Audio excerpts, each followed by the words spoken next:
Hello there guys and welcome back to the channel. So in today's video we're going to be taking another champion up to rank 5. So I have been struggling to decide for a while. I got that mutant rank 4 to 5 gem from exploring variant 4.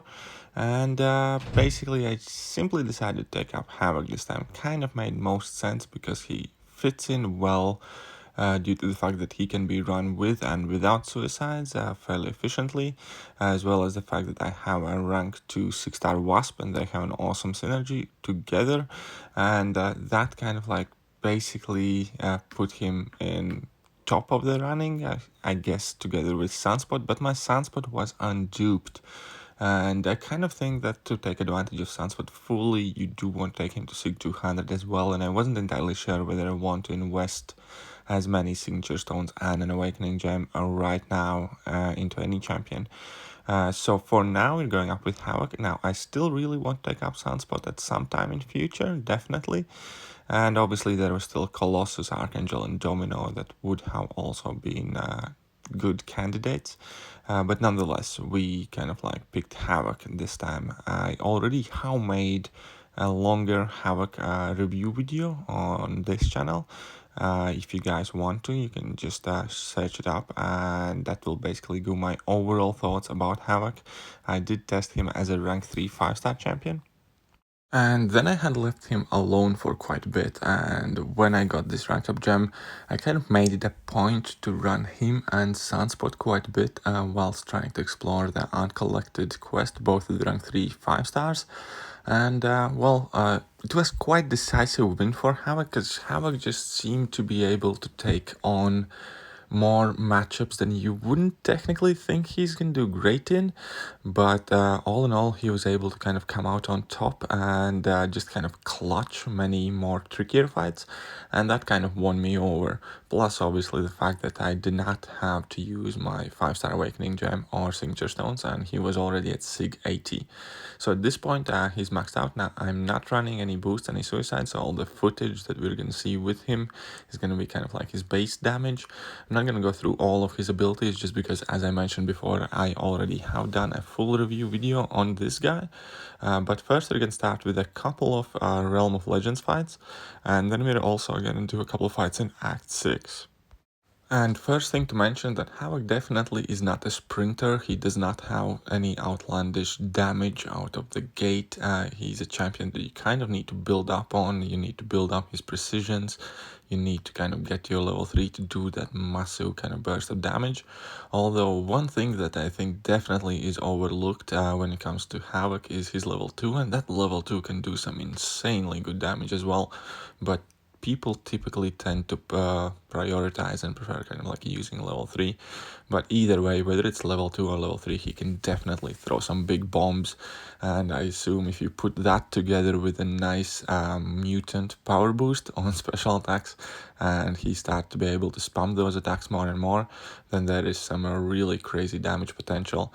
And also I really like that thermal feedback mechanic, because that basically lets you kind of play him to a degree like Omega Red, just a bit reverse. You kind of like stay away, slowly build up your charges and make sure your heavies are there. And yeah, I definitely do enjoy that damage over time mechanic. It's super useful, as well as the fact that he can keep a large amount of debuffs on opponents, which means he can synergize with Despair Mastery extremely well, and therefore he can also shut down opponents' healing fairly proficiently, and that is definitely not to be overlooked either. And yeah, basically, so at this point we are already at 5 Provis charges, and we did drop one level 3 obviously already in this fight, but unfortunately did make a small mistake over there, and we did not have too many plasmas on Winter Soldier, so we did not get that extra detonation damage, although I have to say that the first level 3 went for like 80k plus anyways. But now we're gonna see, so he's going from 47% to 32% plus detonation 23%. So that was 120,000 damage basically. The physical damage was about 80,000 plus about 40,000 damage from plasma detonations. And now as the fight is almost over, we're gonna opt to go for level 2 because level 3 would be excessive at this point, especially since we're already in Assassin's range. And as you can see, he's taking like 1700 per tick of that thermal feedback damage. That's some really solid damage. So now we drop the heavy attack, we're going for our level 2, get 19k crit, another 26k crit, plus like 8k non-crit. So that's a really solid amount of damage for a level 2 on Havok there. The base idea is you always kind of need to make sure that you have as many prowess built up as possible, and then those special attacks will just light opponents up. And now we're gonna go for another fight against Captain Marvel Classic. And in this fight, I'm gonna drop a couple more level 2s just to see how that kind of like overall damage output compares. So Havok isn't the fastest killer, but he can do it in a very few hits, which is also important. And the fact that his hits, well, majority of them basically are energy based and non-contact is also something that is extremely valuable and definitely kind of exploitable in the game when it comes to taking damage back from electros or dealing with Korgs. Like Havok is an insanely good Korg killer, for instance, and he's also a really good Thing killer because of that level 3. If you activate it basically before Thing gets his protection up, you can do some really good damage on the Thing. And here, once again, we're basically just building up our prowess charges, and slowly but surely we're going to get to the plasmas on Captain Marvel as well, but I'm just spamming too many heavy attacks at this point to get that plasma really kind of overflowing to Captain Marvel. But now we are at 4 prowess. Now this is the 5th one, kind of perfect. We are at level 3 here already, so we're going to drop that just in a second to see the damage output here, because the previous fight was with the class advantage. Now we're going to check out the damage without the class advantage. So it took us 40 hits to get here. We could have probably done it in less, but nonetheless. So that was 75k, I believe, or 70k and 40k. So that's still 100k plus level 3. You definitely gotta love those, and that is without suicides, without boosts. Man, that's some really good damage, and definitely will find its use when I clear the remaining of Act 6, when 6.4 comes out, or any other new piece of content that might appear. But yeah, so for now, we're just kind of like spamming out heavy attacks, letting that thermal feedback damage tick away over time. And here we drop a nice level 2, did a decent chunk of damage once again. And now at this point, we're just going to slowly but surely start building back our prowess charges. Now, one thing I definitely have to mention is that I do have the Wasp synergy active currently, and that basically means every time I parry, I also gain a plasma charge, and because of signature ability, I also have an additional plasma charge I can possibly place an opponent. So it is much faster to build plasma charges with Wasp synergy, which makes it so essential. And obviously Havok, Wasp synergy gives Wasp that really strong passive fury as well on her heavy attacks, which is extremely useful and can make Wasp hit like an absolute juggernaut.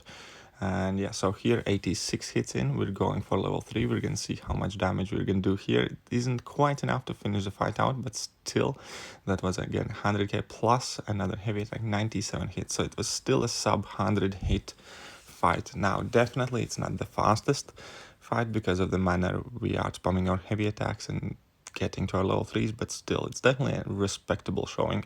And now we're just going to jump in Act 6 to kind of showcase him with a bit smaller health pools and how he basically functions here. So now this is also 6.22 with Backblast node, so our critical hits will deal some extra damage.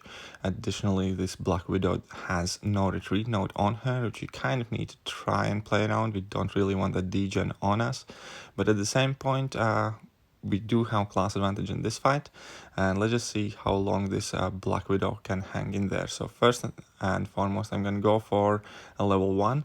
I don't know whether it's the best strategy or not, but sometimes I like to do that just to build up those plasma charges insanely quickly and get some momentum going with my thermal feedback with some extra detonations. as all of the damage adds up, and even though we're just 25 hits in, this Black Widow is already halfway down pretty much, landing another heavy attack. And at this point I think I'm just gonna decide to finish out the fight with my level 2. Didn't quite get there, but there is only 10% left on that Black Widow. If we had like one more crit, the fight would have been over, but in this case we're just gonna finish it with our heavy attack. And yeah, that didn't take long at all. We did one level 1, one level 2, and down she goes. And next fight is gonna be exactly the kind of thing that I was talking at the beginning of the video. So Havok has many matchups where you wouldn't expect him to do particularly well, but he often come in clutch. And in this matchup, I'm not going to play it the best or the safest. In hindsight, I should have kind of tried to get out of all of those away charges from Miles Morales before attempting to spam the heavy attacks.